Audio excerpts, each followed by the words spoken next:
너무너무 긴장이 된대요. 거짓말 같아. 자, 어디 갔어?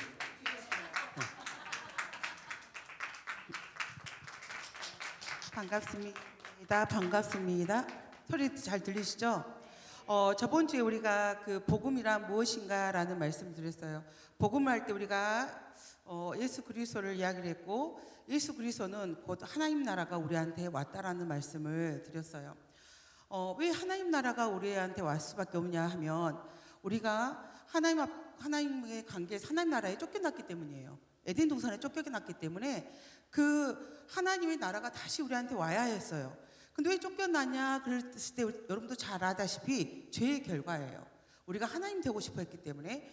그래서 우리는 하나님한테 쫓겨나서 관계가 끊어지다 보니까 마치 내 스스로 내 나라를 잘 이끌어 나갈 줄 알았더니 웬걸요, 나는 아무리 노력을 하고 아무리 열심히 살아도 나는 외롭고 힘들고 두렵고. 그래서 두려움의 첫 번째가 뭐예요? 창세기 말씀 보면 성을 쌓기 시작하잖아요. 이게 하나님과 관계가 끊어진 사람들의 상태라는 것을 알 수가 있어요.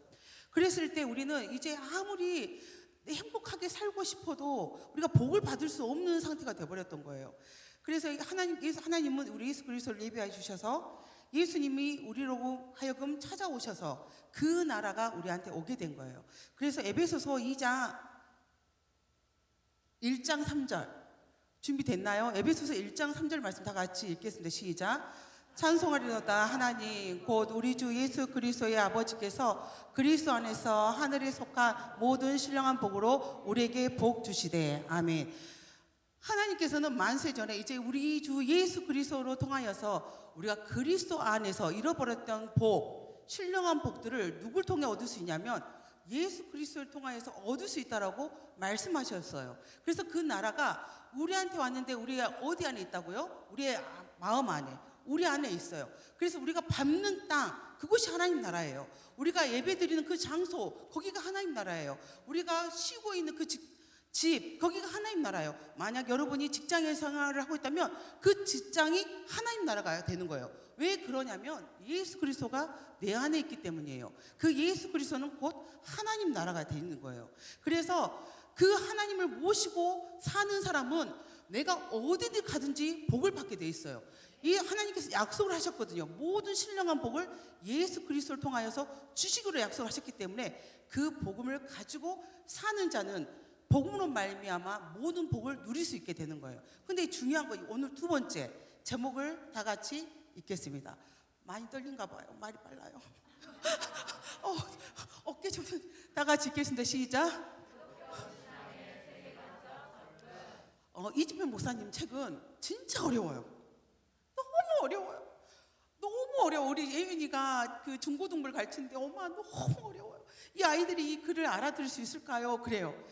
알아듣지 못해도 내가 아는 만큼만 가르치면 된다라고 생각을 해요.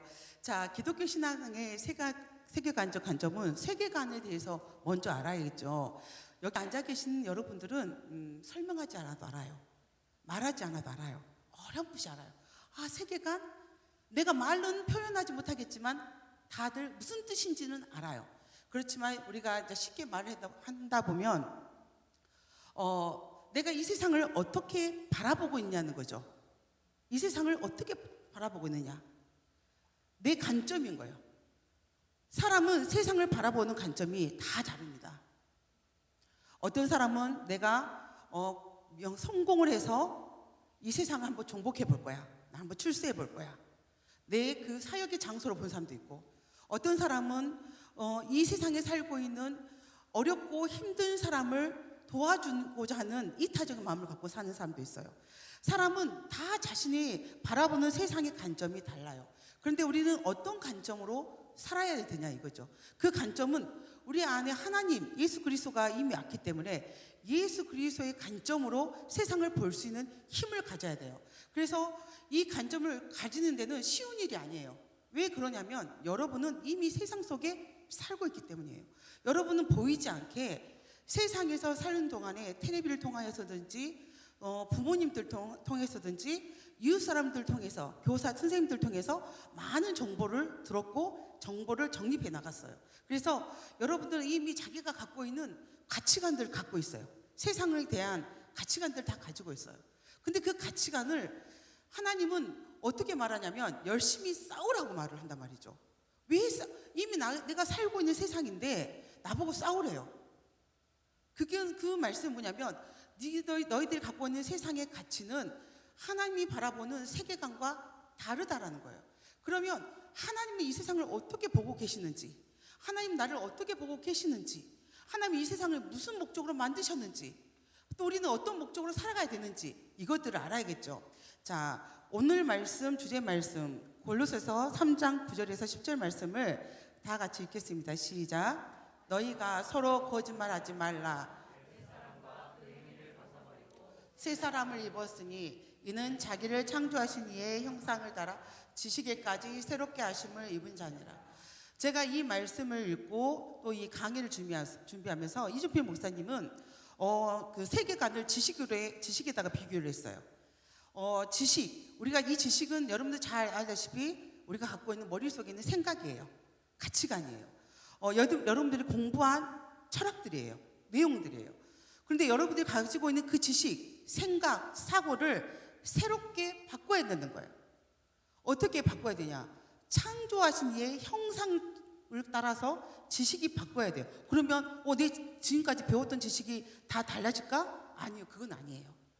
여러분이 갖고 있는 지식이 오늘 말씀을 통해서 거짓말하고 옛사람하고 행위를 하는 더러운 것에서부터 바꿔지는 지식으로 바뀌어져야 돼요. 이게 오늘의 세계관의 주제예요. 자, 첫 번째 1번을 다 같이 읽어보겠습니다. 시작. 아니요. 깊이 들어가기. 시작. 기독교 세계관이란 믿음의 결단을 바탕으로 성경을 체계한 10년 개체로서 우리의 삶을 결정합니다. 자, 다시 천천히 들어보세요. 기독교 세계관이란 믿음의 결단이 필요하대요. 먼저 결단이 필요해요. 하나님 나라를 맞다고 믿는 사람들은 먼저 결단을 하고 하나님 나라를 내가 믿습니다. 예수 그리스도를 믿습니다. 하나님이 살아계심을 믿습니다. 이 믿음의 결단이 바탕으로 돼야 돼요. 그렇지 않고서는 기독교 세계관이 우리가 공부하고 양육해도 변화가 되지 않아요. 근데 그걸 하나님 말씀은 온전한 말씀입니다. 제가 주의 말씀에 순종하겠습니다라는 이 결단을 바탕으로 해서 그러면 성경이 무엇을 말하지? 이것을 구체화시키는 거예요. 이 체계화시킨단 말은 내 안에 그 질서를 잡고 구체화시키는 거예요. 신념 체계가 뭐겠어요? 옳은 걸, 바른 걸 결단해서 만들어내는 거예요. 그래서 우리 삶, 근데 그 만들어낸 가치관, 세계관이 뭘 결정한다고요? 우리의 삶을 결정해요. 여러분들이 어떤 가치관과 세계관을 가지고 있느냐에 따라서 여러분의 삶이, 인생이 결정돼요. 많은 선생님들이 학교에서 꿈을 꾸게 만듭니다. 꿈을 꾸라고. 그 꿈을 꾸면 어느 정도 너희들이 달성할 거야. 맞는 말이에요. 틀린 말 아니잖아요. 꿈 없는 아이보다 꿈 있는 아이들이 뭔가를 해요. 노력을 하죠. 그런데 이 꿈은 그 아이들이 꿈은 대부분 그 속 사람이 숨겨져 있는 것은 뭐냐면 자랑을 하고 싶어 해요.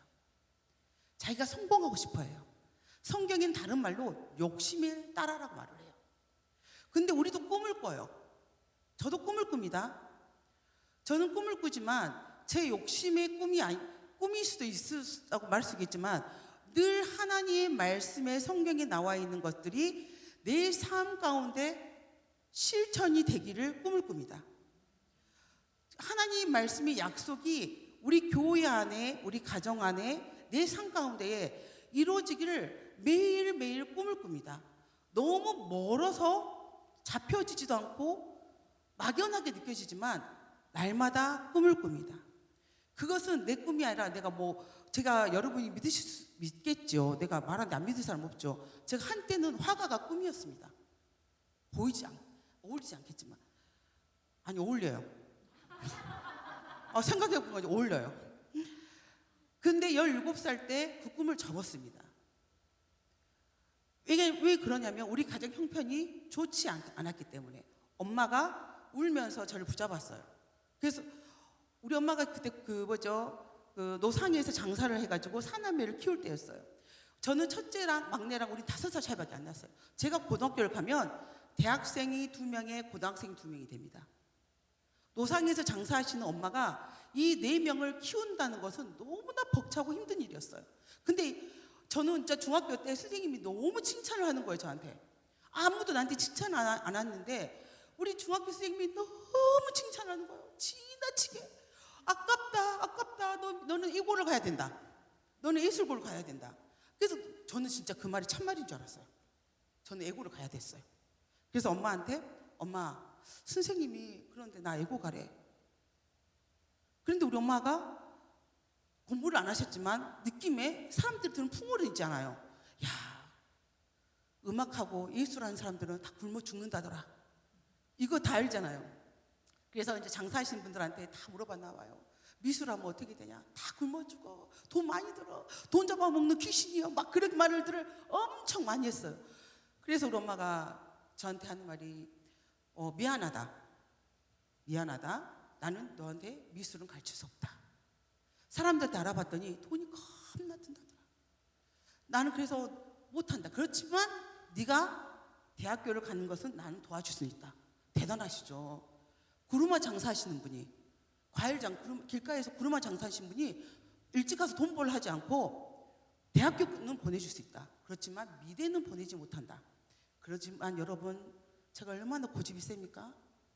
그래? 알았어. 나 미술 안 할게. 돈 벌게. 실업계를 선택합니다. 그래서 우리 엄마가 저를 붙잡습니다. 울면서 너 나중에 크면 후회할 거야. 언니나 오빠들은 다 대학을 나왔는데 너만 고졸이면 너 분명히 부모로 원망할 거야. 저 고집 되게 세지 않습니까? 걱정하지 마 엄마. 나 엄마한테 원망 안 해. 걱정하지 마. 엄마 돈이 없다며.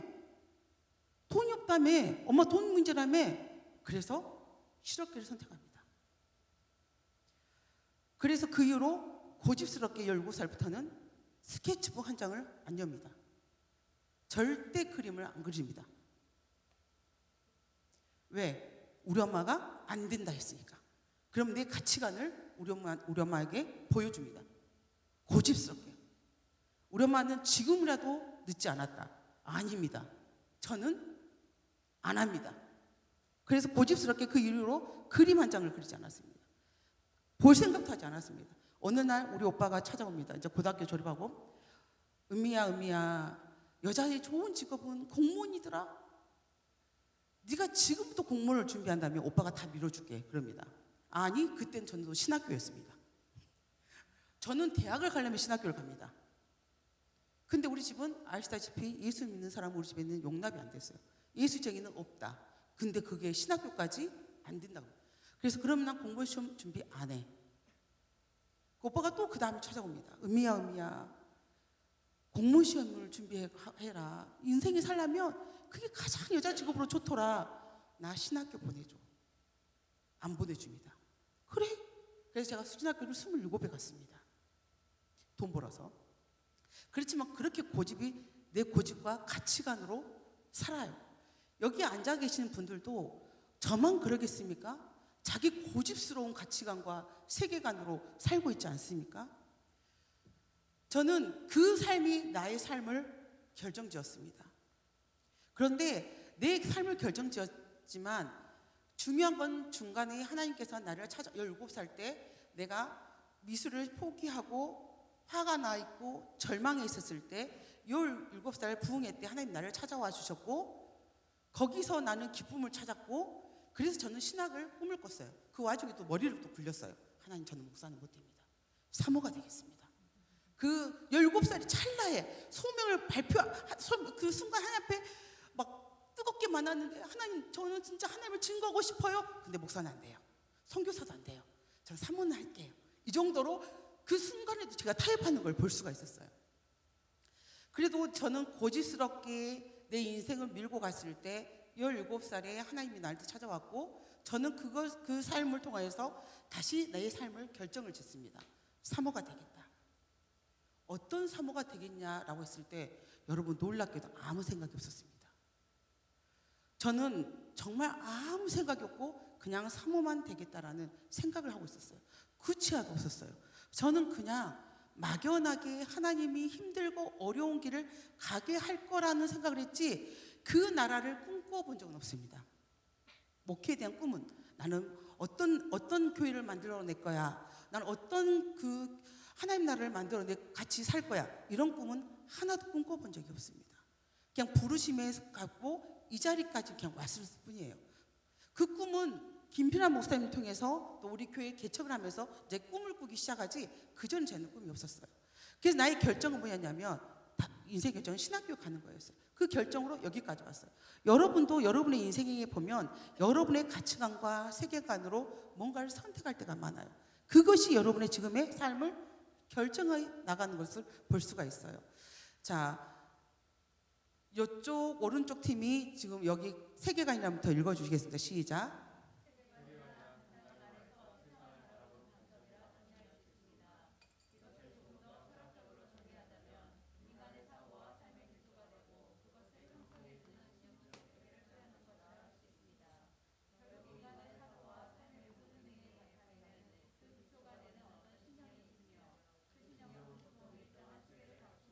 네, 이 신년 책이라는 말씀은 잘 아시죠? 자기가 믿고 있는 거, 옳다고 생각하는 거, 그것들을 체계화시킨 것이 신념입니다. 여러분 안에 다 신념이 있죠?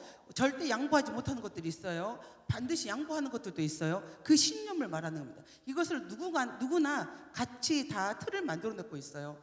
그렇다면 기독교 세계관은 어떻게 정의할 수 있냐 이거죠. 마이클 고인과 크레이그 바톨로무 이 말 이름도 어려워요. 그렇죠? 자, 세계관이란 공유가 뭐냐면 우리 교회 안에서는 우리는 대한민국이 공유된 상태예요. 그렇죠? 여러분은 대한민국을 다 같이 살고 있어요. 또 공유하고 있는 게 뭐죠? 전남, 강주 특별시죠. 통합특별시죠. 그리고 우리 새로운 엠마본 교회가 여러분 안에 공유가 돼 있어요. 이 공유된 이야기 속에 배어있는 기본 신념이 명료화되는 거. 우리나라는 이런 거야라고 구분되어 있는 게 있어요. 우리나라는 민주공화국입니다.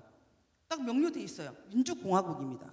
그리고 우리는 이 민주공화국에 살고 있고 우리 새로운 에마본 교회는 새로운 교회와 에마본 교회가 합병된 교회이고 하나님을 섬기고 양쪽이 다 개척이 되어 있지만 목회관이 있는 교회가 명료가 되어 있습니다. 그리고 우리는 다음 세대를 위해서 준비하고 있는 교회입니다. 이런 개념들이 명료화되어 있어요. 자, 그 신년들은 신앙의 결단의 뿌리를 두고 있으며 자, 우리 교회는 신앙의 뿌리가 있어요. 그죠? 하나님을 만나서 우리 교회를 세웠고 우리 교회는 반드시 하나님 나라를 확장시키는 다음 세대를 연결되어지는 그 뿌리가 반드시 갖고 있어요. 신앙의 결단이 있어요. 양보하지 않는 것들이 있죠. 우리가 토요일 리허설하고 우리 아이부터 어른들까지 동등된 예배를 드리고 이런 것들이 명료화되어 있고 체계화가 되어 있어요. 그래서 우리의 개인 생활과 공동생활 전체에 비전 내고 방향을 결정해요. 교회가 방향을 정했더니 여러분의 삶이 구분돼서 이런 공동생활에 여러분들이 헌신하고 있고 맞춰가고 있는 거예요. 이게 우리 교회 안에 기독교 세계관이에요. 공유된 세계관이죠. 자, 모세는 신명기에서 하나님 중심의 세계관을 형성하기 위해서 이스라엘 백성들에게 과거 역사를 설명하고 후손들에게 전하라고 명령해요. 이스라엘 민족의 과거의 역사는 뭐예요? 이스라엘 민족이 모세가 말하고 있는 이스라엘의 과거의 역사. 그렇죠. 애굽의 종되었던 종이었던 너희들을 내가 구출해서 내 백성이 되게 하였다라는 그거예요. 그래서 자, 기독교 신앙은 신에 대한 단순한 믿음을 말하는 게 아니다. 성경 계시를 통해서 우리의 세계관을 새롭게 하고 그 세계관을 따라 살아가는 신앙이 진정한 의미의 기독교 신앙이라 할 수 있다. 이스라엘 민족이 애굽에서 나왔지만 진정한 이스라엘 민족은 하나님이 십계명을 신의 산을 허락하신 그 말씀대로 살 때 진정한 기독교 신앙, 하나님의 백성이 된 신앙인 거예요. 우리가 또 똑같은 거죠. 자, 신명기 4장 9절 다 같이 읽겠습니다. 시작. 오직 너는 스스로 삼가며 내 마음을 힘써 지켜라. 그리하여 내가 눈으로 본 그 일을 잊어버리지 말라. 내가 생존하는 동안에 그 일들이 내 마음에서 떠나지 않도록 조심하라. 너는 그 일들을 내 아들들과 내 손자애들에게 알게 하라. 자, 모세의 말을 들어보면 교육하라는 뜻이에요. 그죠? 지난 과거부터 현재 미래까지 하나님의 말씀을 가지고 아이들을 가르치라는 거예요. 근데 가르치는 것만 멈추는 게 아니라 힘써 지키라고 말을 해요. 자, 그 다음에 말씀 신명기 4장 13절부터 14절 시작. 여호와께서 그의 언약을 너에게 반포하시고 너에게 지키라 명령하셨으니 곧 십계명이며 둘 돌판에 친히 쓰신 것이라. 그때 여호와께서 내게 명령하사 너희에게 규례와 법도를 교훈하게 하셨나니 이는 너희가 거기서 건너가 받을 땅에서 행하게 하려 하심이라. 자, 오늘 이 말씀도 우리가 가나안 땅에서 하나님의 말씀대로 규례와 법도와 교훈을 행하게 하려고 하셨대요. 그런데 중요한 건요, 왜 하나님은 규례와 법도와 교훈을 지키게 했냐 이거예요. 저희가 하나님 나라에는 나라란 법을 세 개를 배우죠. 땅, 법, 뭐가 있죠? 사람이 있잖아요. 우리가 나라를 그렇게 설명할 때가 있었어요. 그런데 중요한 건 하나님은 왜 우리에게 규례와 법도와 교훈을 허락하셨는지는 하나님 의도는 물어보지 않았어요. 하나님은 우리가 복을 상실해서 유리방황하는 우리에게 예수님을 통하여서 다시 신령한 복을 주시고자 오셨단 말이죠. 근데 이 규례와 법도는 누구를 위해 존재하냐 이거예요. 신명기 10장 3절의 말씀을 한번 보세요. 신명기 10장 3절 말씀 다 같이 읽겠습니다. 시작. 내가 오늘날 내 행복을 위하여 내가 명하는 여호와의 명령과 규례를 지킬 것이 아니냐. 자, 오늘 신명기 말씀은 잘 읽어보세요. 하나님께서 율례와 법도와 규례를 지키는 것은 마치 내가 하나님을 믿기 때문에 하나님을 위하여서 하나님을 위해서 이 말씀을 지켜야 된다라는 수동적이고 억압적이고 그런 말씀인 거라고 생각하셨지만 하나님은 그렇게 말하지 않아요. 하나님은 뭐라고 말씀하냐면 너희의 행복을 위해서라는 거예요. 너희들이 행복하기 위해서는 너희들 내가 정하는 규례와 법도를 지켜봐. 내 규례를 지켜봐. 내 법도를 지켜봐. 그럼 너희들은 행복해질 거야. 너희들 불행하지 않을 거야. 너희들 외롭지 않을 거야. 너희들 두렵지 않을 거야. 너희들 허무하지 않을 거야. 이 내 말씀의 법도를 내 나라에서 내가 허락한 땅에서 이걸 지키고 살아봐. 너희들은 참된 행복을 찾게 될 거야. 라는 말씀이에요. 그래서 우리가 생각할 때 많은 사람들은 내가 무언가를 할 때 하나님을 위하여서 한다라는 그 착각 때문에 너무 힘들고 어려울 때가 많아요. 하나님 이것까지 해야 되나요? 하나님 나 이렇게까지 해야 되나요? 너무 과하시는 거 아니에요? 이렇게 생각했지만은 사실은 이 무거운 짐 같은 그 어려움이 여러분을 행복으로 이끄는 말씀인 거예요. 시편 1편 말씀도 그래요. 시편 1편 말씀도 죄인의 길에 악인의 자리에 오만한 자리에 악인의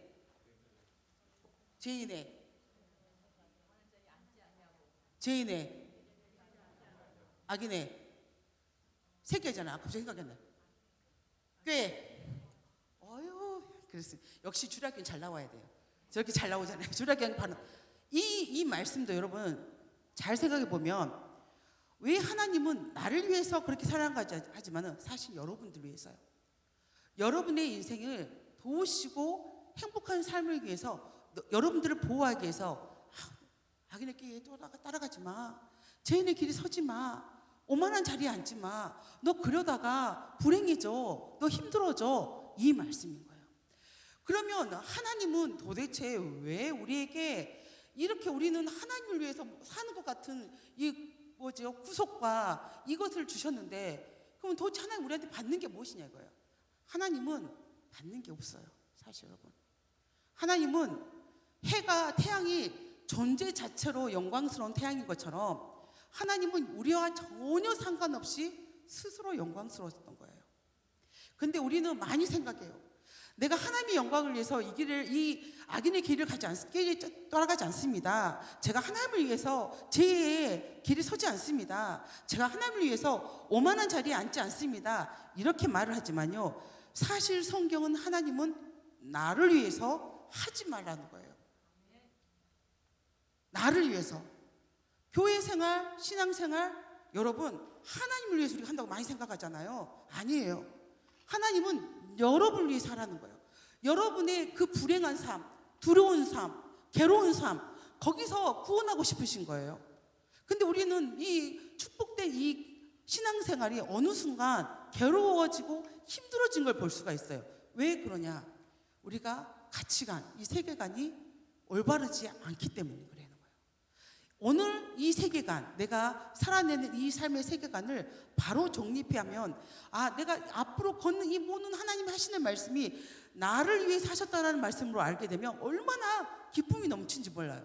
우리가 저번 주에 성경 말씀, 천국은 마치 밭의 감추인 보화 같으니, 이게 그리고 나서 모든 재산을 팔아서 그 밭을 사고 뭘 누리게 돼요? 우리 마음에 기쁨을 가지게 돼요. 하나님은 기쁨이셔요.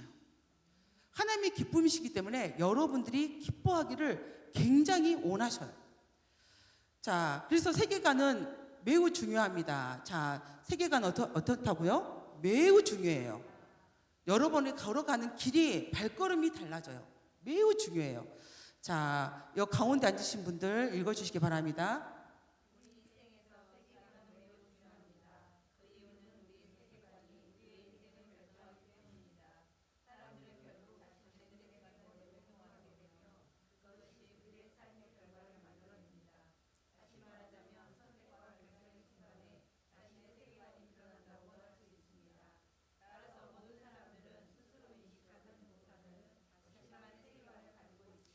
네, 그렇습니다.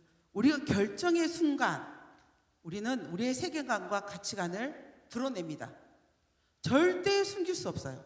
내가 뭔가를 결정할 때 내 속에 숨겨져 있던 것들이, 내 가치관과 세계관들은 바로 나타나요. 결정을 해야 되기 때문에.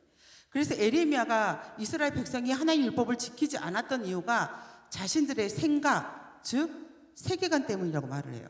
자, 다 같이 읽겠습니다. 시작. 땅이여 들으라. 내가 이 백성에게 재앙을 내리리니 이것이 그들의 생각의 결과라. 그들이 내 말을 듣지 아니하며 내 율법을 거절하였습니다. 자, 이스라엘 민족은 하나님이 안 계셔서가 아니고 율법이 없어서가 아니에요. 그들의 생각의 결과예요. 우리의 생각의 결과가 내 삶을 결정지어요.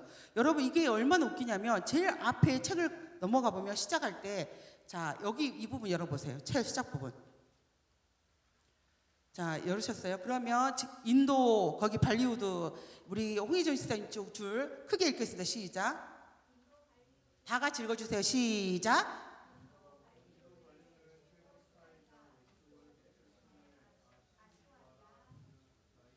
결혼 소식이 큰 이슈가 된 적이 있다. 상대는 인도 영화 산업의 명문가 출신으로 역시 발리우드 스타인 아비책 바츠찬. 이 세기의 결혼은 이보다 앞서 라이가 비밀리에 결혼식을 치른 사실이 일부 언론을 통해 알려지면서 또 다른 화제를 낳았는데, 놀랍게도 라이의 첫 결혼 상대는 바나나 나무였다. 출생 신간의 위치에 따라 인생이 결정된다고 믿는 인도 점술에서 망글릭 자리에 속한 사람은 그 배우자가 아프거나 요절할 운명이라고 믿고 있다. 망글릭인 아시아와리 라이는 운명을 해결하기 위해 먼저 바나나 나무와 결혼함으로써 모든 재앙이 아비셰크 바츠찬 대신 바나나 나무에 돌아가도록 했다. 이 첫 번째의 결혼을 대다수 인도인들은 당연한 것으로 받아들이고 있다. 인도인들의 세계관이 그들의 삶에 이렇게 영향을 미치고 있음을 볼 수 있다. 여러분 웃기시죠? 너무 웃기시죠? 그런데 인도 사람들한테 이게 웃긴 거 아니에요. 우리나라도 무당 미신을 믿는 사람 많아요. 그 사람들한테는 절대 웃기지 않아요. 그들의 세계관과 가치관은 이미 그 생각으로 전복되어 있기 때문이에요. 그래서 그들은 이런 결정을 할 수밖에 없는 거예요. 우리도 이 사람들이 너무 허무맹랑하다 하면서 웃을 수 있을까요? 아니요. 우리도 여전히 또 다른 면으로 이런 어리석한 일을 하나님 앞에서 한다는 거예요. 하나님이 봤을 때, 우리한테 봤을 때 인도 사람이나 방글라데시 사람이나 한국 사람이나 똑같은 거예요. 좀 더 문화와 교양이 있다고 해서 우리가 더 우월하지는 않아요. 자, 그래서 우리는 중요한 건 인도 이 내용을 보면 세 번째, 우리는 세계관을 뭐 해야 돼요? 훈련해야 돼요. 훈련해야 돼요. 우리 아이들에게 교육하듯이 우리도 기독교 신앙으로 훈련을 해야 돼요. 자, 세계관은 사람의 성장 과정이나 사회적 배경, 교육 수준에 따라서 다 달라지죠. 가정이 다른데 어떻게 똑같아져요? 여러분 결혼 생활하면 왜 싸워요? 너무 다른 가치관과 다른 배경과 다른 사고와. 저는 한국 아래 이렇게 딴 나라 사람 만나본 적이 없어요. 저는 제가 물론 제 인생에 인간관계를 많이 맺지 않고 있어서 미리 알고 치고 나랑 맞는 사람만 사귀기는 해요. 제가 그게 좀 좋지 않은 성격이긴 한데 이미 말을 했다가 안 맞으면 안 사귀어요. 그러긴 해서 저는 제 유유상종이라고 나랑 똑같은 사람들만 만나갔기 때문에 어려움이 없었거든요. 근데 결혼을 한 것을 해봤어요. 평생 안 맞아. 이렇게 안 맞을 수가 없어. 25년을 살았는데도 번호 하나도 안 맞아. 25년을 살았는데도 어떻게 한 개쯤은 맞을 것 같은데 이제는 알아줄 것 같은데 알아주는 건 1도 없어. 이제 알아준다고 배려하는 게 더 이상하게 해줘요. 여러분 그걸 느끼세요? 저만 느낀가요? 우리 목사님은 이제 자기는 성화가 됐다고 너무 가정화가 되는 거예요. 가정적이 되시는 거예요. 그러니까 미리 예측하고 미리 해줘요. 더 기분 나빠. 난 그런 생각도 없었는데, 그런 마음도 없었는데 너무 앞서가시고 해석도 잘못하셔. 하여튼 이런 모양이든 저런 모양이든 김필환 목사님하고 저하고는 삶 자체가 안 맞아요. 그런데 저는 이렇게 생각해요. 나랑 맞을 사람이 몇 명이나 있을까요? 저는 그 생각을 해요. 나랑 맞을 사람이 몇 명이나 있을까요? 저 여러분이 보시다시피 굉장히 고집스러운 사람이었어요. 그리고 저는 되게 비판적인 사람이에요. 저는 굉장히 비난형이에요. 아주 어렸을 때부터 사람을 평가할 때 넌 안 돼. 이게 입이 그 틀이 너무 강해서 저 사람은 저래서 안 되고 이 사람은 이래서 안 되고 저 사람은 저래서 문제고 이게 늘 강했던 사람이에요. 그런 내가 누구를 만난들 나랑 맞는 사람이 있겠어요? 그러다시피 우리는 사회적 성장 과정 모든 게 다 달라요. 또 일하는 곳이 다 달라요. 그래서 우리는 다를 수밖에 없어요. 그런데 중요한 건 다른다고 해서 진리가 변하진 않아요. 여러분 우리의 가치관과 생각은 다를 수 있지만 진리는 변할 수가 없어요. 변하면 그건 진리일 수가 없어요. 진리는 유일해요. 하나밖에 없어요. 시간이 흐르고 공간이 달라지고 무슨 일이 역사를 겪어도 진리는 변하지 않는 거예요. 그 진리를 우리의 가치관으로 삼아야 된다는 거죠. 그러면 목사님과 저 사이를 하나 되게 하는 건 역시 말씀이에요. 여러분 목회자가 성경 말씀하고 부부싸움 한다고 생각해 보세요. 말씀을 잘 싸울 것 같죠? 아니요. 목소리 큰 사람이 이깁니다. 성경 말씀도 목소리 큰 사람이 이겨요. 그러면 뭐가 있냐? 싸울 때는 목소리 큰 사람이 이기지만 뒤돌아서면 말씀이 떠오를 뿐입니다. 떠올라서 나를 자제시키는 거 보이지 내 자체가 커다란 변화를 일으키고 있잖아요. 그래서 세계관은 훈련돼야 되고 말씀은 계속 공부를 해야 되는 이유예요. 그래서 나를 계속 변화시키는 일을 해야 되는 거죠. 자, 구약의 선지자들은 올바른 기독교 세계관이 없어서 우상 숭배 반식으로 하나님을 섬기는 이스라엘 백성을 지적해요. 이처럼 기독교의 세계관이 훈련되지 않으면 무엇에 따라서 산다고요? 자신의 욕망에 따라. 무엇에 따라? 자신의 욕망에 따라. 뭘 행할 수밖에 없다고요? 악을. 몰라서 죄를 짓는 것도 죄입니다.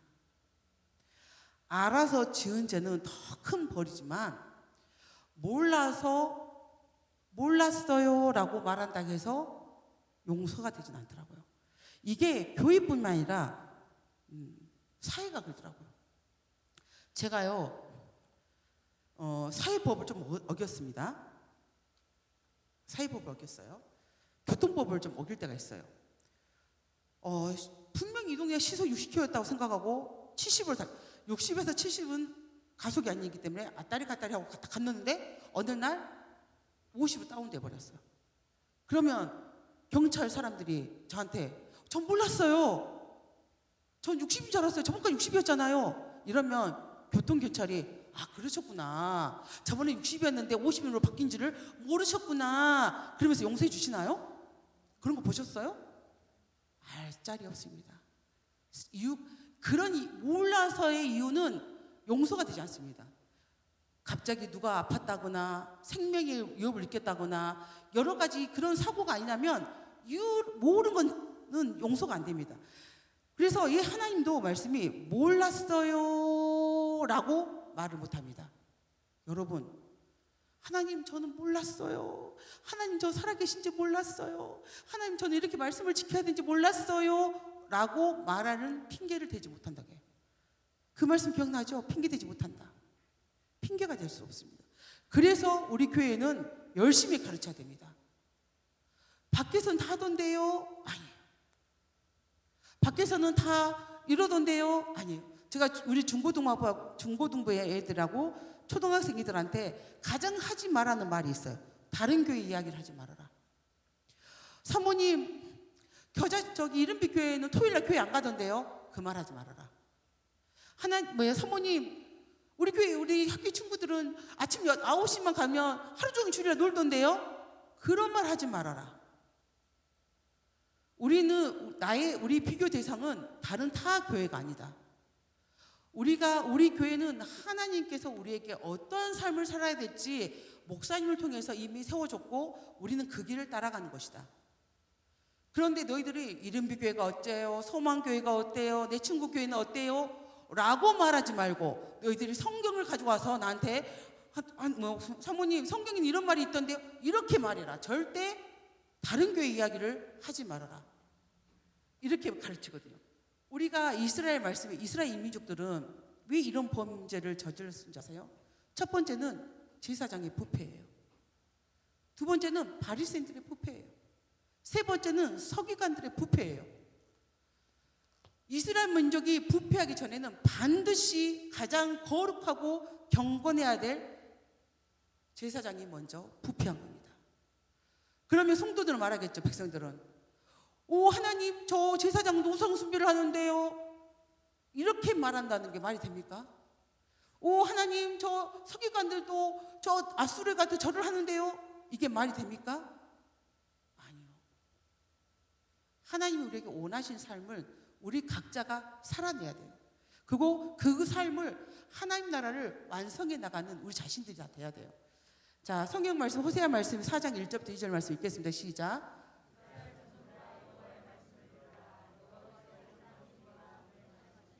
이 땅에는 진실도 없고 가는 뿐이요 포악하여 피가 피를 뒤음이라. 자, 여러분 성경 말씀 믿으시기 바랍니다. 이 세상에는 진실이 없습니다. 나 진실을 말해? 아닙니다. 인애도 없습니다. 그리고 여러 가지 이야기를 하지만 하나님의 아는 지식이 없기 때문에 망하는 겁니다. 그들은 여러분 마음속을 들어가 보세요. 저주가 있지 않습니까? 시기가 있지 않습니까? 미움이 있지 않습니까? 그럼 여러분 다 살인자입니다. 여러분 도둑질하지 않습니까? 많이 하잖아요, 도둑질. 그죠? 간음하지 않습니까? 여러분 아이들한테 성장기이기 때문에 당연한 거야.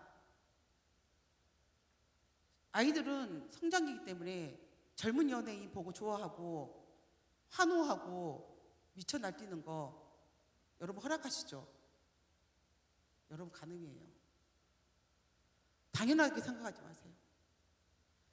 교회의 부패와 사회의 부패는 가장 큰 문제는 음란입니다. 우상숭배도 음란이고, 저도 연예인 좋아했어요. 소지서 좋아했습니다. 그렇지만 막 책받침 사고 이렇게까지 안 했지만 그 스타일이 너무 마음에 들었어요. 최근 드라마 나왔죠, 김 부장. 열심히 봤습니다. 근데 그것도 아저씨가 됐더라고요. 내 젊은 날의 오빠는 아니더라고요. 근데 요즘의 아이들은 수준을 넘어가요. 덕질이라고 하죠. 미쳐 날뛰어요. 자신의 시간, 돈, 모든 것들을 거기에 다 집어넣습니다. 우상숭배예요. 여러분 마음이 있고 돈 있는 그곳이 자기의 마음이라고 했어요. 아이들 돈 쓰는 거 봐보세요.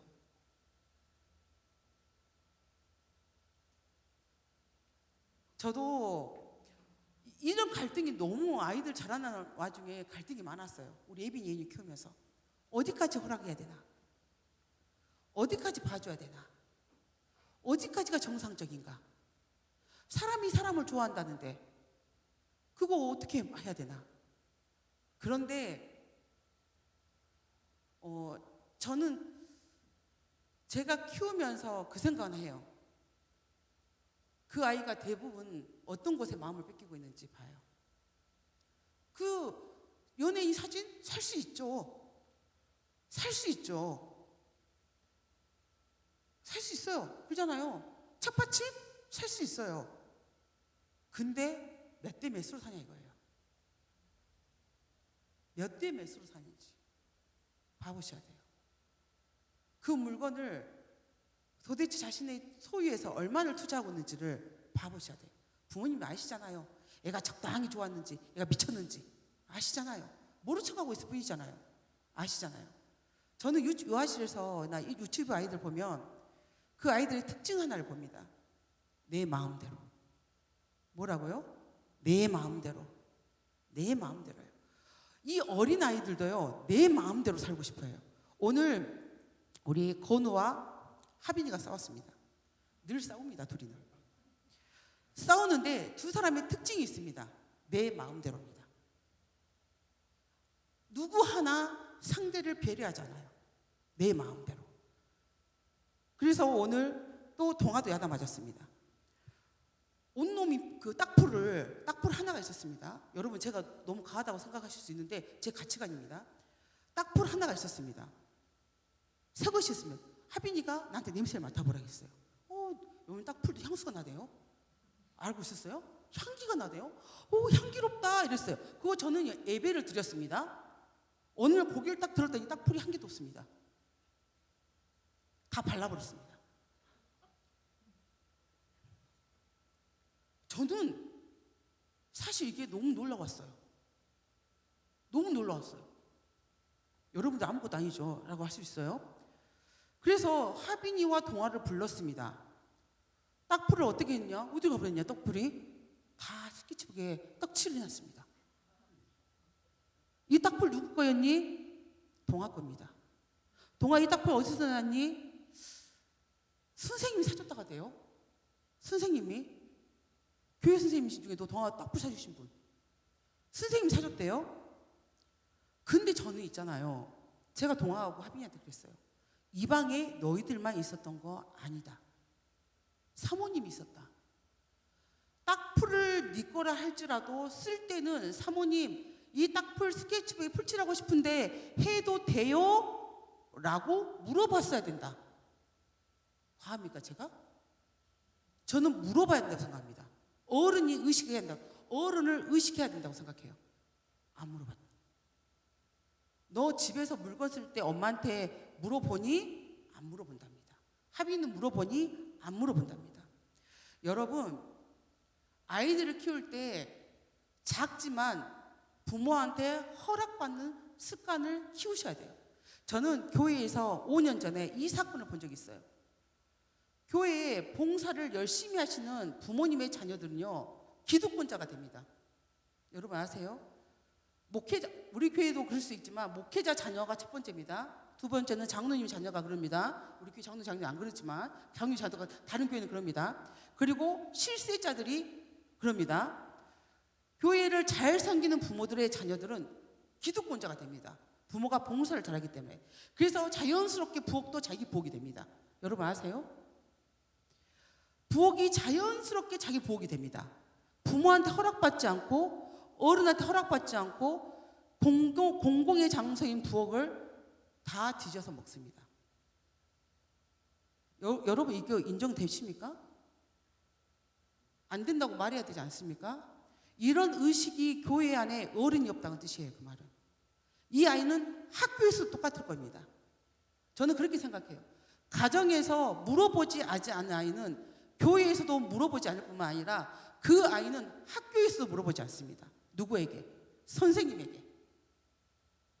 그래서 자기 마음대로 학교 생활이 되지 않기 때문에 울분을 토합니다. 지금껏 마음껏 했기 때문에. 그래서 거기에 갈등이 많이 생깁니다. 여러분, 마음대로 되지 않는다는 것을 가르쳐야 돼요. 제발 가르쳐야 돼요. 그래야지 이 아이들이 스탑이라는 것이 있습니다. 스탑. 자기 마음대로 하려고 할지라도 어른이 있었을 때 그걸 경험한 사람들은 스탑이 됩니다. 괜찮아요. 당연히 괜찮죠. 내 새끼가 먹는데, 내 새끼가 풀칠한다는데 괜찮죠. 상관없죠.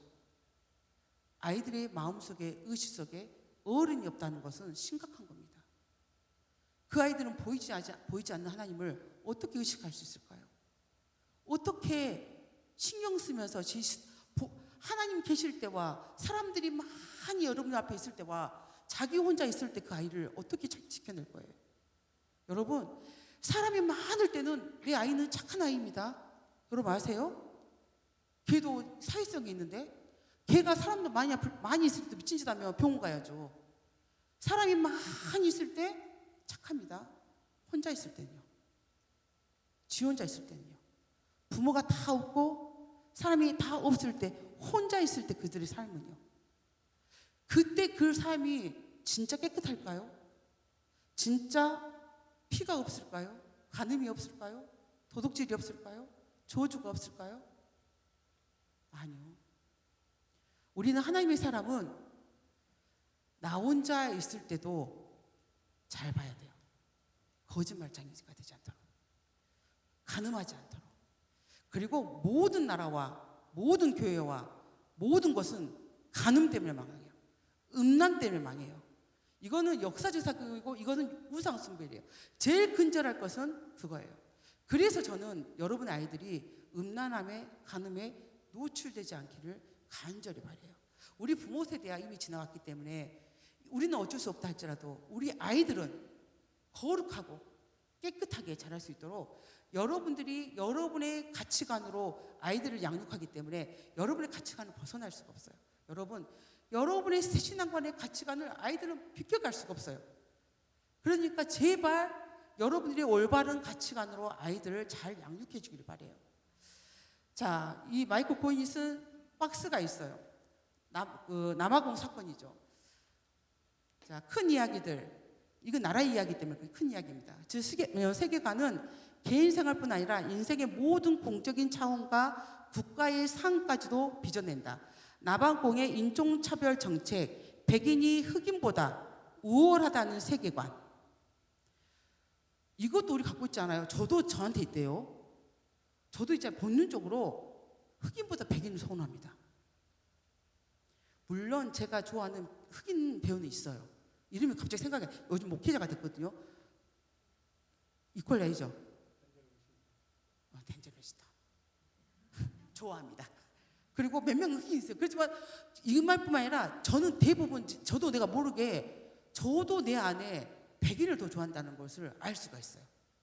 왜 이런 가치관이 어렸을 때 숨겨져 왔던 내 가치관인 거죠. 그렇지만 결정적 순간에 저는 미국, 호주, 영국 스타일 얼굴 좋아하더라고요. 무슨 말이죠? 미국, 영국, 호주 사람들 그 얼굴 있잖아요. 그 얼굴 좋아하더라고 제가.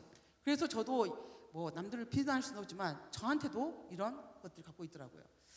자, 삶의 모든 영역에 뿌리를 내렸고 계획적으로 시행되었다. 백인은 흑인과 달리 좋은 학교에 다녀야 되고 좋은 결혼도 해야 되고 흑백 간의 결혼은 금지되었고 심지어 거주지 그도 구별해놨죠. 또 좋은 직장은 백인. 자, 그래서 세계관이 포괄적이고 개인 생활뿐 아니라 공동체와 국가의 삶까지도 빚어낸다는 것을 똑똑히 보여주는 사례이다. 이 사례는 알 수 있을 거예요. 자, 여러분한테 세계관은 매우 중요하죠. 그러면 세계관이 무엇인지 자신말로 정리해봐야 돼요. 자, 왜 중요한지 머릿속에 생각해보세요. 빨리 적어보세요. 왜 세계관이 중요한지 빨리 적어보세요. 물어보진 않을 거예요. 시간이 없으니까.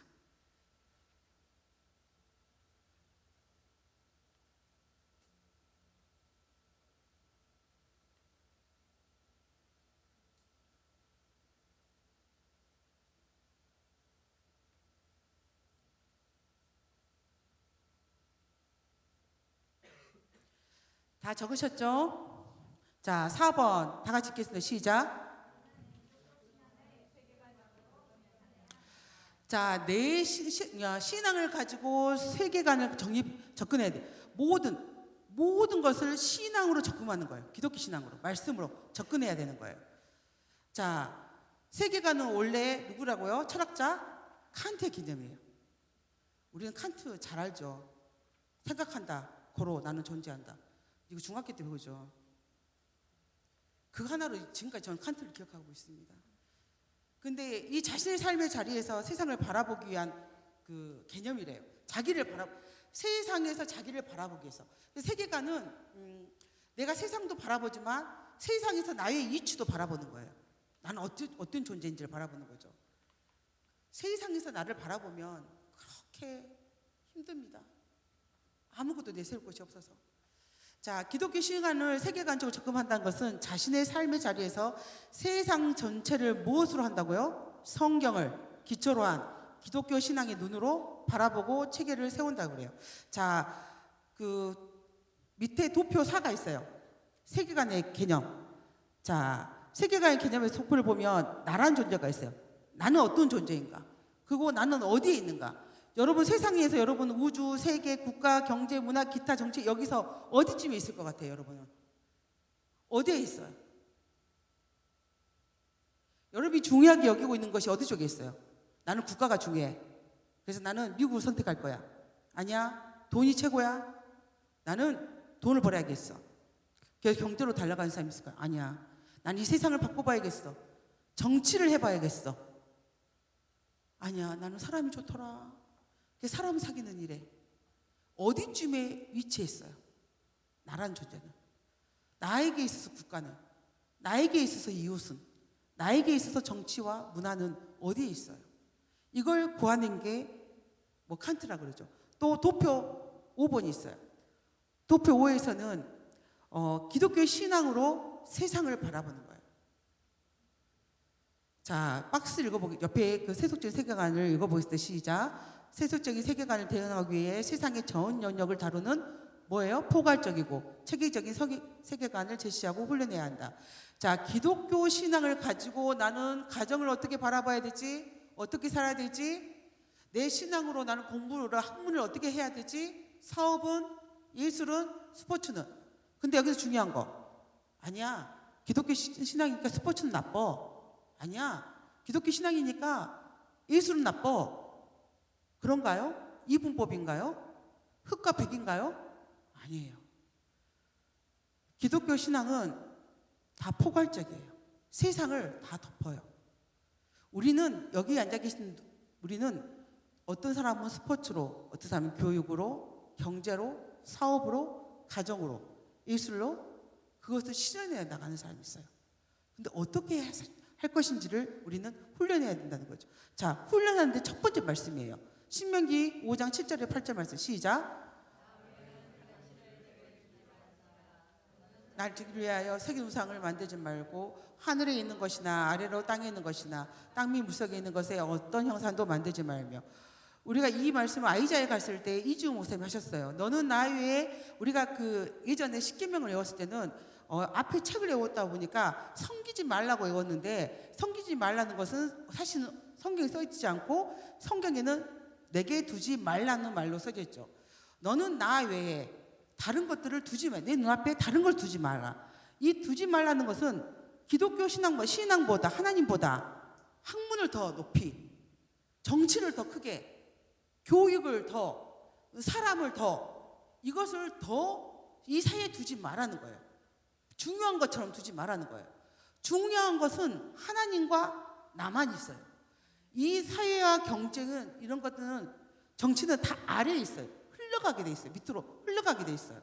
하나님과 나 사이에 살아내는 삶 가운데 하나님을 섬기는데, 하나님 제가 이번에는 사업을 좀 해야 돼서, 하나님 이번에는 제가 시험을 좀 봐야 돼서, 하나님 이번에는 제가 건강을 위해서, 하나님 이번에는 제가 정치를 하기 위해서, 하나님 제가 이번에 예술 한번 해보려고요.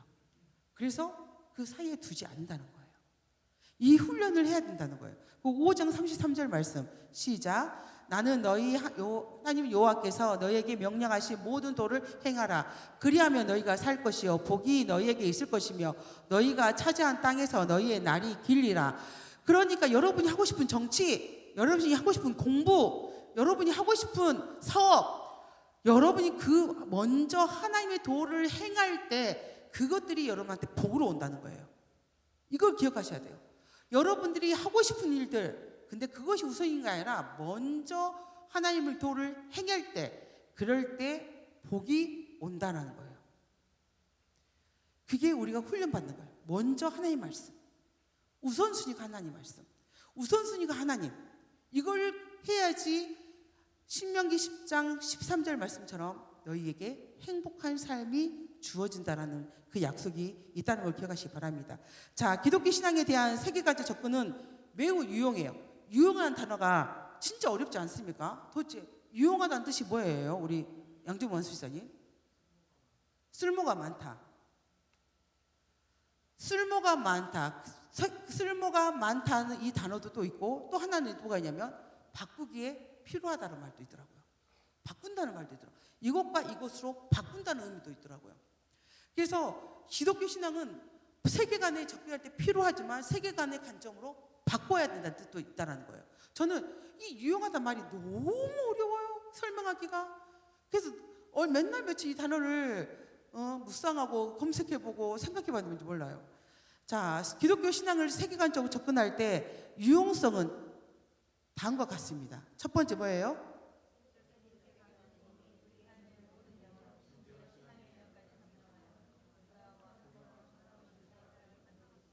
그렇죠.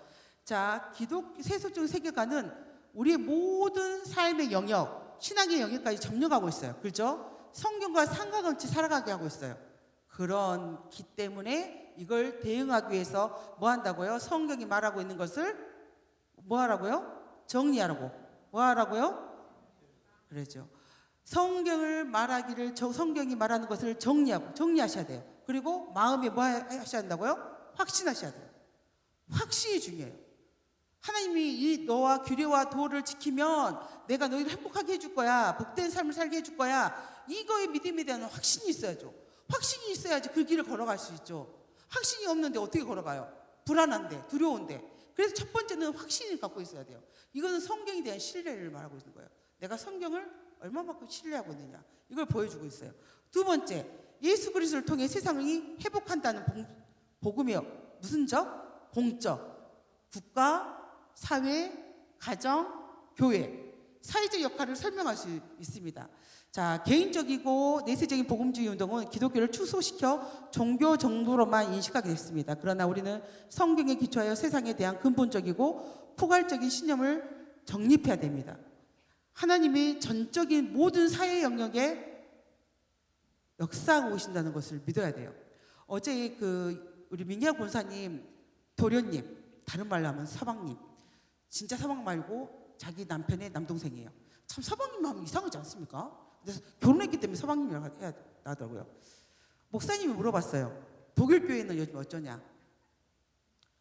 독일 교회는 지금 5명 정도 나온답니다. 독일 현지인들은. 한인 교회는 숫자가 많은데 독일 현지는 5명 정도 예배가 됩니다. 독일이. 교회가 문을 많이 닫았답니다. 그 이유가 또 첫 번째 원인이 하나가 있습니다. 독일이 종교세를 걷는다고 합니다. 종교세를 걷으니까 돈이 아까워요, 안 아까워요? 아까워요. 그러니까 나 평생 교회 안 다닐 거야. 나 안 다닐 거야. 그래서 종교세를 안 내겠다고 소리를 낸답니다. 그럼 그 사람은 교회 다니겠어요, 안 다니겠어요? 안 다니죠. 돈 때문에 교회를 안 다닙니다. 종교세 때문에. 목회자는 그 종교세 때문에 안정적인 삶을 살게 돼요. 목회자니까. 이러면 국가가 월급을 주니까. 그런데 세상 사람들은 이 종교세 때문에 교회를 안 다녀버려요. 와, 저는 충격이었습니다. 종교세가 얼마나 거둘까요? 그거 물어보고 싶어. 솔직히 저 목사님랑 막 이야기하고 있을 때 도대체 종교세는 얼마나 낸답니까? 이걸 물어보고 싶었는데 못 물어봤어요. 도대체 종교세를 얼마나 걷기에 독일 사람들은 다 교회를 버려버릴까요? 자, 핸드폰을 검색하고 계십니다. 종교세. 자, 몇 프로입니까? 독일 종교세는?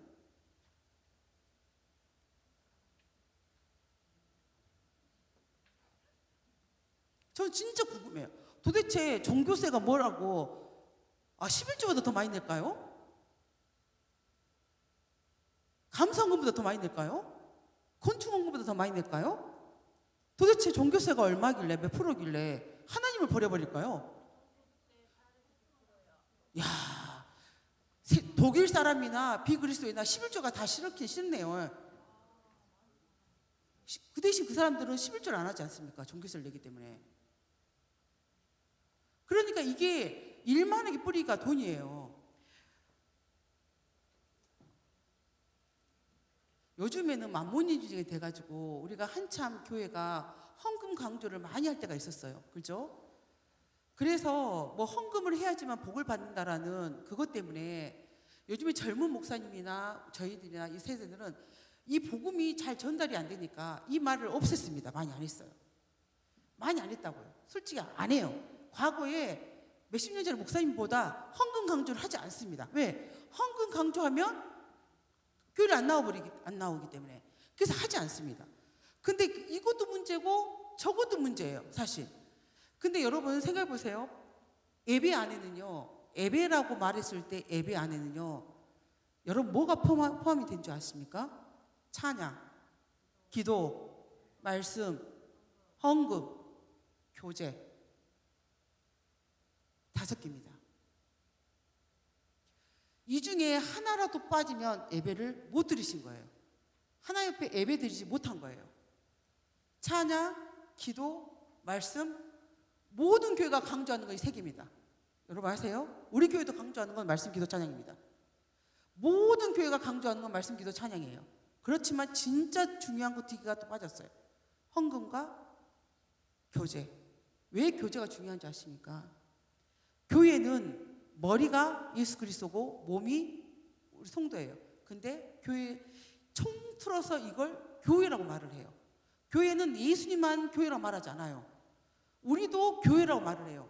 교회는 에베소서의 말씀을 읽어보면 가장 중요한 건 하나됨입니다.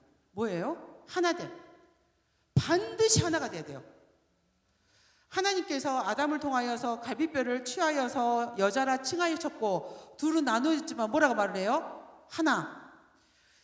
몸된 예수 그리스도가 신랑이 되신 예수 그리스도를 머리를 삼아 성도와 교회에 있는 뭐라고 말해요? 하나. 둘도 아니고 셋도 아니고 하나입니다. 우리가 숫자를 많이 못 쓴다면 그냥 하나예요. 그런데 성경에는요, 하나됨을 무너뜨린 사람은요, 교회를 하나 되지 못하게 하는 것은요, 이걸 내가 이건 저주의 말이에요, 사실.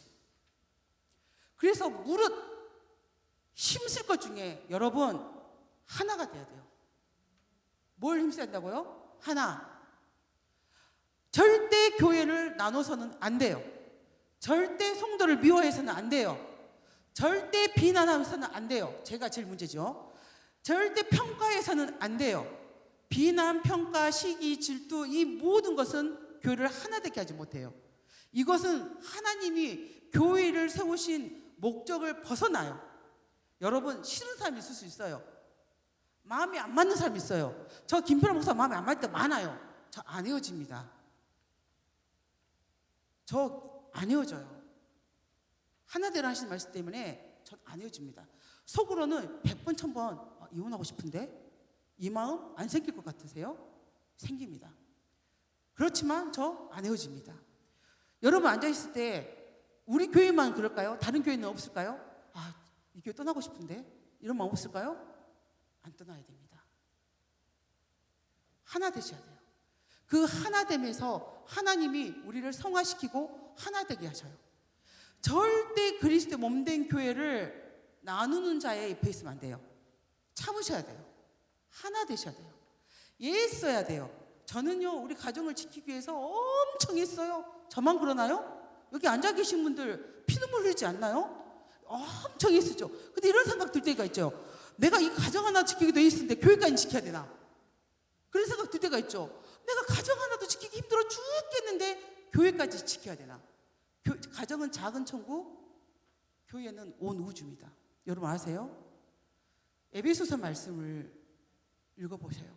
아시죠? 교회를 우리 예수님은, 사도 바울은 우주로 비교합니다.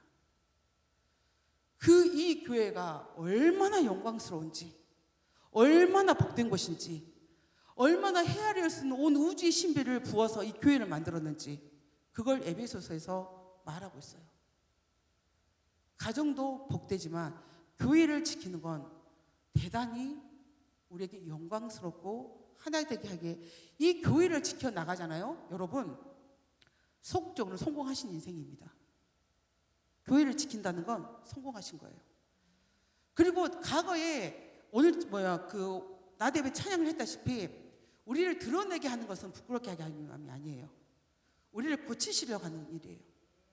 우리를 고치시고자 하는 이유는 하나님의 나라를 온전하게 세우시기 위함이에요. 우리에게 복 주시기 위함이에요. 고통스럽다 생각하지 마세요. 찔림을 당하고 누가 나를 공격하고 해야 할 때 이거 힘들어하지 마세요. 하나님이 나에게 복 주시고자 하시는 일이구나 하세요. 물론 어려워요. 저도 어려워요. 저도 여기 앉아 계신 분들이 저한테 막 뭐라 하면 제가 도망가지 뱉을 힘이 어디가 있겠어요. 여러분, 우리 목사님 한 번도 그 생각 안 했지만 제가 가정도 이혼하고 싶었던 사람인데 교회라고도 포기 안 하고 싶었던 사람이겠어요? 여러분, 저라고 교회라고 포기하고 싶지 않았겠어요? 저도 교회 포기하고 싶은 마음 많이 있었어요. 놀랍죠? 안 할 것 같죠? 아니요. 해요. 여러분한테만 안 들켰을 뿐이에요. 목사님한테만 안 들킬 뿐이에요. 그래서 혼자 울면서 기도해요. 저는 너무 지키기가 힘들어요. 너무 세우기가 힘들고 버거워요. 그런데 왜 그러냐면 내 애쓰성 때문에, 옛사람 때문에 그래요. 나는 나누고 싶고 비난하고 싶고 정죄하고 싶은 사람이에요. 저는요, 한 입을 합니다. 저는 진짜 한 입을 해요. 한 입을 하기 때문에 누구 비난하고 싶으면 정말 머리 기억력도 너무 좋다 보니까 과거부터 현재까지 다 짚어낼 수 있고요. 미래까지 예언할 수 있어요. 그런 성격을 가졌어요, 제가. 이런 성품을 갖고 있는 사람이 하나 되는 게 쉽겠어요? 어렵습니다. 좋은 성품 아니에요. 좋은 성품은 용서하는 사람들의 성품이에요. 좋은 성품은 화해하는 성품이에요. 저는 화해도 못해요. 지금도 목사님하고 부부싸움 하면 저 화해 안 합니다. 왜? 물론 목사님 잘못했기 때문에. 저는 화해하지 않습니다. 잘못한 사람이 화해하라고 저 안 합니다. 그런데 그런 내가 어떻게 하나됨을 지킬 수 있겠어요? 성경이 진리라고 생각하기 때문에, 결정을 지었기 때문에, 믿음의 결단을 했기 때문에. 저도 힘들어요. 저도 괴로워요. 여기 목사님 딸들 있잖아요. 근데 우리 애비 목사님 딸도 있지만 아버지가 목회자지 자기들이 목회자가 아니지 않습니까? 힘들었죠. 많이 힘들었죠. 근데 힘듦을 지켜나갈 때 어쨌어요? 힘들었지만 하나님께서 우리를 세우시는 이유가 있어요. 이겨내신 이유가 있어요. 쉬운 길은 옳은 길이 아니에요. 공부 쉽던가요? 물론 서울대생들 말하는데 공부가 제일 쉽더라고. 그런 애들 사라졌으면 좋겠어요, 제발. 공부가 제일 어려워요, 저는. 근데 공부 어렵지만 안 시켜요? 운동 쉽던가요? 또 운동 또 체질한테 사람이 있어요. 그런데 저는 운동 힘들어요. 근데 저는 먹는 게 제일 쉬워요. 근데 먹는 게 제 인생을 망쳐요. 똑같은 거예요. 쉬운 게 내 인생이 좋지 않아요. 어려운 게 인생에 중요한 거예요. 자, 그래서 여섯 번째 딱 넘겨버려요. 여섯 번째. 자, 현대인들은 뭐라고요? 세속적인 세계관, 진보신화와 상대주의의 기초예요. 우리는 이 세속적인 세계관을 벗어나서 성경적 세계관을 정립해야 돼요. 자, 우리는 너무 과학을 좋아해요. 그리고 진보를 좋아해요. 해방을 좋아해요. 근데 성경은 뭐라고 말했는지 베드로후서 2장 18절부터 19절 말씀 시작. 그들이 허탄한 자랑을 말을 토하며 그릇되게 행하는 사람들에게 겨우 피한 자들을 음란으로서 육체의 정욕 중에 유혹한도다. 그들에게 자유를 준다 하여도 자신들은 멸망의 종들이니 누구든지 진 자는 이기는 자의 종이 됨이라. 자, 자기들은 말을 해요. 너희들이 음란으로서 괜찮아. 이 정도는 괜찮아. 다 해. 이 정도는 괜찮아. 이 정도 범해도 괜찮아. 다 말을 해요. 그런데 뭐예요? 너희들 자유롭게 해줄게. 너 얼마나 좋냐? 그래 놓고는 실상 자기들의 종을 만들어놔요. 여러분, 돈 주고 나한테 잘해줄 사람 결국 나한테 주인 노릇해요. 인간관계에서. 그런 거 못 봤어요? 나한테 잘해주고 뭐 한 사람 내 주인데요. 그 말씀인 거예요. 자, 로마서 1장 28절 32절 말씀 로마서 시작. 또한 그들이 마음에 하나님을 두기 싫어하며 하나님께서 그들을 그 상실한 마음대로 내버려 두사 합당하지 못한 일을 하게 하셨으니 그들이 이 같은 일을 행하는 자는 사형에 해당한다고 하나님께서 정하심을 알고도 자기들을 행할 뿐만 아니라 또한 그런 일을 행하는 자들을 옳다 하느니라. 자, 중요한 거는 하나님은 내버려 둔다는 거예요. 여러분, 우리가 이렇게 저주할 때 때로 이렇게 말하죠. 하나님은 저주해서 저 사람이 벌 내리셔서 저 사람이 암 걸렸대. 저 사람 교통사고 났대. 저 사람 자식이 많이 있대. 이렇게 말하죠. 그거 저주 아니에요. 복이에요. 하나님이 사랑하신다는 증거예요. 하나님은 버렸을 때는요, 아무 증거가 없어요. 그게 더 무서워요. 차라리 내 다리라도 뿌려가지고 교회 오게끔 하시면 그게 은혜인데 내버려 둬버려요. 망하도록. 내버려 둬요. 이게 더 무서워요. 여러분 주변에 저 사람 하나님 심판받겠는데? 암 걸렸다는데? 저 사람 그 교통사고 났다는데? 여러분 기뻐해 주셔야 돼요. 하나님 사랑하고 있다는 거예요. 좋아하셔야 돼요. 하나님의 사랑이 아직 끝나지 않았다는 거예요. 아무 일이 안 일어난 것이 더 무서워요. 내 인생에 내가 죄를 지었는데 아무 일이 안 일어난다. 여러분 무서워하셔야 돼요. 물론 그때는 무서워하지도 않겠지만 거기까지 가버렸으면 무서워하셔야 돼요. 그래서 또 디모데후서 2장 15절부터 17절 말씀 시작. 너는 진리의 말씀을 옳게 분별하며 부끄러울 것이 없는 일꾼으로 인정된 자로 자신을 하나님 앞에 드리기를 힘쓰라. 망령되고 헛된 말을 버리라. 그들은 경건하지 아니하며 점점 나아가다니 그들의 많은 악성 종약이 퍼져나간 것 같은데 그 중에 후메네오와 빌레도가 있느니라. 자, 여러분, 후메네오와 빌레도가 초대교회 안에서 악속 종약을 퍼뜨렸대요. 그게 뭐냐면 비진리를 전한 거예요. 그 진리가 뭐냐면 부활은 끝났다고 가르쳤어요. 부활은 육체적 부활은 없고 영적 부활만 있다. 우리가 예수님을 만났으면 내 안에 속사람이 거듭났으니 우리는 새 사람이 되었다. 그래서 우리는 부활이 되었다. 그래서 이 사람들이 육체적 부활을 부인했어요. 그런데 이것을 모든 기독교 안에 퍼뜨려 버렸어요. 이건 진리가 아니에요. 그런데 이 말에 망령되고 헛된 말을 귀를 기울인단 말이에요. 누가? 우리가. 망령되고 헛된 말을 우리가 귀를 기울여요. 왜? 우리 자신이 하나님 앞에 온전하지 않기 때문에 그래요. 우리가 하나님 말씀 안에 온전하지 않기 때문에 그 말에 기울이 들리는 거예요. 조금이라도 나한테 욕이 오면 그 말을 잡는 거예요.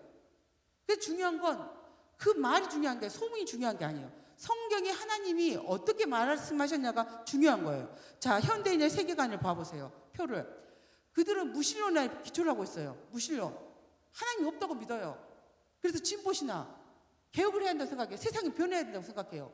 그 신앙은 상대주의예요. 항상 남을 평가해요. 저 사람은 저거에서 돈을 벌었다. 저 사람은 부자인데. 저 사람은 나보다 잘 사는데. 막 이런 상대주의에 빠졌어요. 저 사람 나보다 얼굴이 이쁜데. 저 사람 나보다 노래를 잘하는데. 그래서 늘 상대주의 평가가 나를 평가하는 절차가 돼버렸어요. 이게 바로 어떤 사회라고요? 현대 사회예요. 그러면요, 우리 사회는요? 우리 사회는 하나님 나라잖아요. 그러면 우리는 뭐가 기초해야 되겠어요? 무신론에서 뭐 있어요? 아까 하나님 말씀에 첫 번째 답이 있는 거예요. 1번에서 세계관이란 믿음의 결단을 바탕으로 성경을 체계화된 신념인 거예요. 성경에 체계화된 믿음이에요. 여러분 성경 안 믿으세요? 믿잖아요. 근데 내가 결단하지 않잖아요. 결단을 하셔야 돼요. 무슨 결단? 성경에 기초하여서 믿음의 결단을 하셔야 돼요. 그게 기초가 돼 있어야 돼요. 그러면 무슨 생각이냐? 진보적이지 않아요. 우리는 성경주의가 돼요. 그리고 우리는 오로지 상대주의가 안 돼요. 절대주의가 돼요. 우리 상대주의자예요. 성경에서 어떻게 말했는지를 갖고 있는 절대주의 신앙이에요. 절대주의. 누구에 대한 절대주의? 하나님의 말씀에 대한 절대주의. 그게 하나님 나라예요. 현대 사회를 우리는 하나님 나라로 절대주의로 이 세상을 변화시켜야 돼요. 근데 그게 뭐가 바탕이 돼야 되냐? 내 안에 성경을 갖고 있는 말씀을 믿음의 결단으로 세워져 있어야 돼요. 성경을 머리로만 알고 있고 지식으로만 알고 있으면 아무 의미 없어요. 결단이 안 생겼는데. 제가 결단한 만큼 세상은 변화가 돼요. 알겠어요? 내가 결단한 만큼 봉사하게 돼 있어요. 내가 결단한 만큼 헌신하게 돼 있어요. 근데 이 결단을, 그래서 믿음의 결단이 중요한 이유가 성경을 기초해야 돼요. 내 의지, 내 생각, 내 판단, 내 기준으로 결정하는 게 아니에요. 절대적인 하나님의 말씀을 체계화해야 돼요. 그게 도와 규례와 법도예요. 그걸 가지고 정리를 하고 결단을 했을 때 저희들은 두 기둥을 세워서 하나님 나라로 백성으로 살아갈 수 있는 거예요. 자, 목사님이 빨리 끝내라고 손짓을 해요. 그래서 끝낼게요. 원래 오늘은 간증도 읽고 뭐 기도 마무리 해야 되는데, 자, 간증은 못 읽고 기도하며 마무리하기를 읽겠습니다. 자, 다 같이 읽겠습니다. 시작.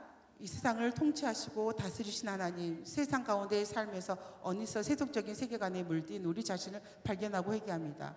타락한 세상에 답을 줄 수 있는 유일한 성경적 세계관을 깨닫고 세상의 가치관과 싸워 이길 수 있도록 도와주시옵소서. 아멘. 하나님은 분명히 여러분을 세속적인 세계관에서 성경적 세계관으로 이길 수 있도록 힘을 주십니다. 그게 성령이십니다. 여러분의 마음속에 예수 그리스도를 영접했다면 우리 성령님은 여러분에게 전신갑주를 입히셔서 이기기도 남는 힘과 능력을 주셨다는 것을 아시기 바랍니다. 여러분들이 반드시 결단을 하시면 돼요. 결단이 중요해요. 믿음은 결단입니다. 우리 또 공부도 있잖아요. 결단에 공부하지 않습니까? 물론 저는 3시간입니다. 아, 공부해야겠다. 왜 앉으면은 안 되는가 모르겠어요. 요즘 안 됩니다. 목사님 나오시나요? 안 나오시나요? 자, 이 시간에 잠깐 5분만 찬양을 틀어놓고 오늘 말씀을 생각하면서 기도하시겠습니다. 5분입니다. 지금까지 내 가치관과 세계관은 무엇이었는지를 여러분 스스로는 다 잘 아십니다. 내가 두 개를 잡고 세상과 하나님의 말씀의 두 마리를 다 잡고 그게 그 기초 위에 믿음을 세웠다면 그 기초 믿음 아닙니다. 아직도 무신론인 겁니다. 성경의 말씀을 근거하여서 그걸 기초로 하여서 내가 그 말씀을 100% 신뢰합니다. 내 생각과 내 의지와 내 뜻과는 달라도 저는 그걸 신뢰합니다. 그 바탕으로 결단을 하고 하나님 앞에 결정을 지었을 때 우리는 내 하나님의 성경적 세계관으로 이 세상을 바라볼 수 있는 눈을 주실 걸 믿습니다. 자, 이 시간에 다 같이 하나님의 말씀을 생각하시면서 자신을 생각하면서 기도하시겠습니다. 주여,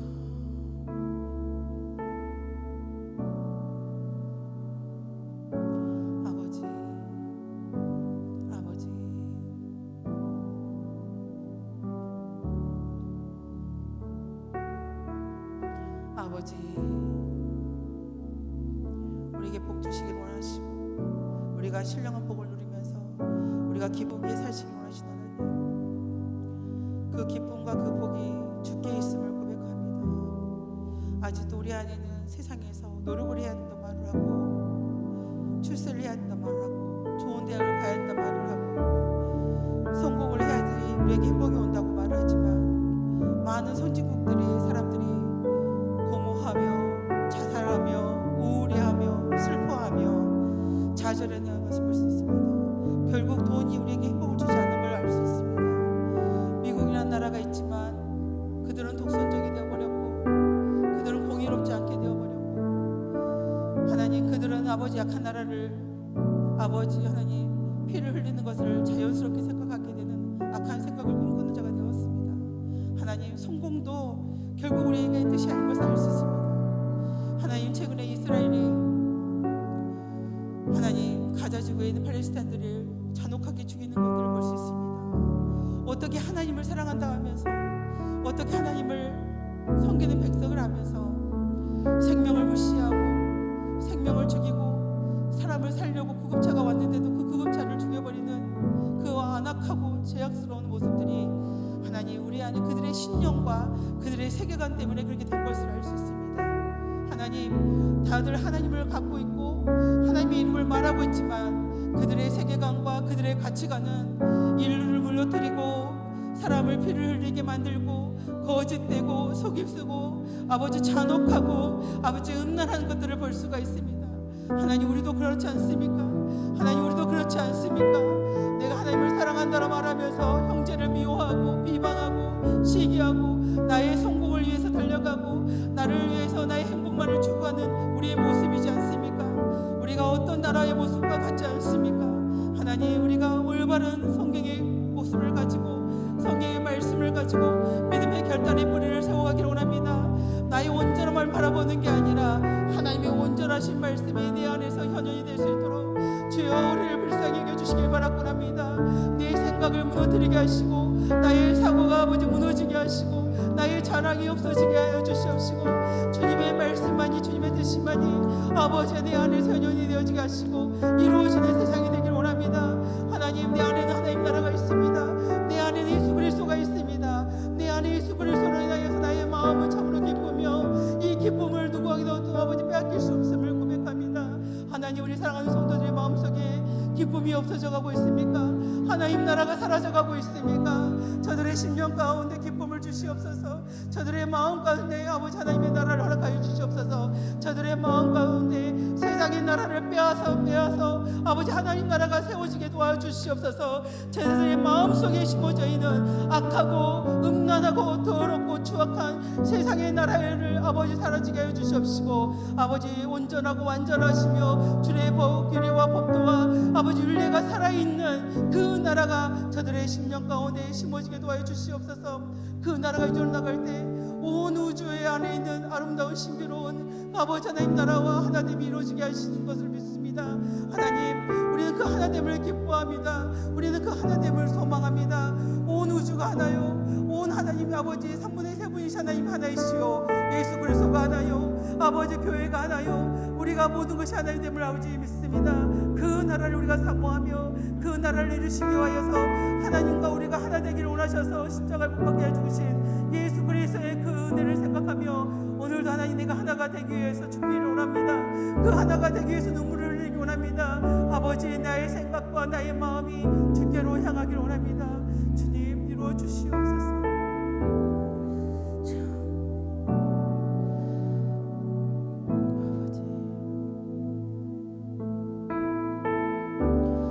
거룩하신 하나님,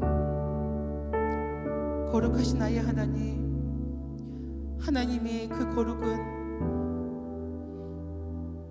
우리가 다가갈 수도 없고 헤아릴 수도 없고 알 수도 없는 그 놀라고 크고 깊지만 하나님, 우리가 그 거룩하신 하나님을 사랑하고 그 높으신 하나님을 경배하며 그 하나님을 위하여서 이 세상 가운데 주의 법이 이루어지기를 소망합니다. 나의 완악함 때문에 하나님의 완전하심이 세워지지 못하는 일이 없도록 하나님의 완전하심이 나의 완악함을 아버지여 싸워서 이겨져 나갈 수 있도록 우리가 기도할 수 있도록 도와주시옵소서. 우리는 할 수 있습니다. 하나님이 온전하시고 완전하시기 때문에 할 수 있습니다. 우리 사랑하는 성도들이 하나님 앞에 있을 때나 교회 안에 있을 때나 가정에 있을 때나 혼자 있을 때 동일한 모습으로 온전하게 서갈 수 있도록 완전한 자로 세워져 갈 수 있도록 저들의 믿음의 결단이 일어나게 도와주시옵소서. 예수님의 이름으로 기도드립니다. 아멘.